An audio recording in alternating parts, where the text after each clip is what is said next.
Welcome to this TerreSculptor tutorial video by Demenzun Media. Please note that the screen images and features may be slightly different for the release version that you are using. This tutorial covers how to configure TerreSculptor to obtain terrain render matching with Unreal Engine 3. Matching the terrain settings between the two applications provides better cooperative visualization. The terrain that you see in TerreSculptor will closely match what you see in Unreal Engine 3 for area and altitude. On the Tools menu, choose the Settings item. Choose the Dimensions tab on the Settings dialog. Check the UDK Landscape checkbox and optionally uncheck the Power of 2 checkbox if you no longer wish to see that set of resolutions.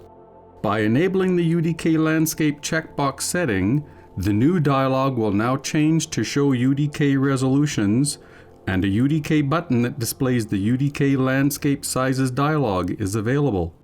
Choose the Ruler and Units tab on the Settings dialog.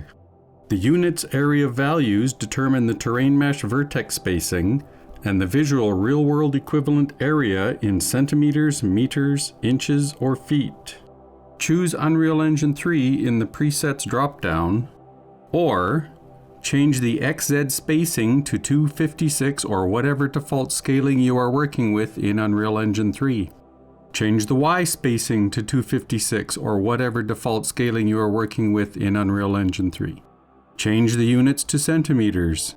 Change the 1 unit equals 2 centimeters. Click on the OK button to save the settings. These will now be the default settings used by TerreSculptor whenever it is started. Choose the terrain properties on the function panels. The X, Z, and Y spacing values are duplicated here to allow you to modify the spacing for the current work session. That is the end of this tutorial. If you have any questions or comments, please be sure to visit the TerreSculptor online forums.